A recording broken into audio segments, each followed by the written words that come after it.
Lakers forward na si Cam Reddish hindi na daw makatikim ng minuto dahil sa mga rookie ng Lakers. Pero bago yan, Jason Tatum binigyan ng matinding welcome ang number 2 pick na si Alexander Sarr. Naganap na nga po kanina ang second game ng Boston Celtics kung saan nakakalaban nila ang Washington Wizards. Gaya ng inaasahan, panalo nga po ang Celtics score 122-102. 2-0 na ang Celtics ngayong season. Solid game na naman para sa dynamic duo ng Boston na sina Jaylen Brown at Jason Tatum. Nagtapos si JB na may 27 points, 8 rebounds at 3 assists. Para naman kay JT, gumawa nga po ito ng 25 points, 11 rebounds at 6 assists. So para maganda ang nilalaro ng ibinangkon ng Olympics, averaging 31 points, 7.5 rebounds at 8 assists per game. Kita rin ang kumpiyansa sa kanyang laro ng 5-time All-Star. Dahil nung opening ng regular season kahit libre na para sa isang tres si Tatum, hinintay niya pang lumapit ang kanyang defender, tsaka niya ito harapang tinirahan.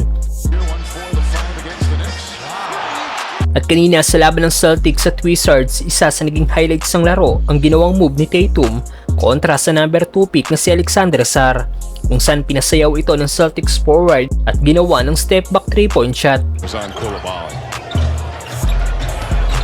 Tatum again going to work on Sarr. Halat na naging laro ng current number 2 pick kung saan gumawa lang ito ng 2 points at 5 rebounds, shooting 1 of 7 sa field. Samantalang Lakers forward na si Cam Reddish hindi na daw makatikim ng minuto dahil sa mga rookie ng Lakers. Isa sa nagbabalik player ng Lakers mula last season ay ang small forward na si Cam Reddish. Bukod kay Taurean Prince, isa si Reddish sa player ng Lakers na malimit gawing starter ng former head coach na si Darvin Ham last season, kung saan sa 48 games na inilaro ng nasabing forward, 26 games siyang napabilang sa first 5 ng team. At bago pa man magsimula ang season, sinabi na ni Coach JJ Redick na gagamit siya ng 9-man rotation, kaya talagang dapat pagbutihin ang mga player ng Lakers para magkaroon sila ng playing time. At sa naging laban ng Lakers kontra sa Wolves, 10 player nga pong ginamit ni Coach JJ Redick na parang 9-man rotation din dahil 3 minutes lang ang naging playing time ni Bronny. Binigyan lang ng chance si LeBron at Bronny na maging official na ang first father and son duo na naglaro sa NBA.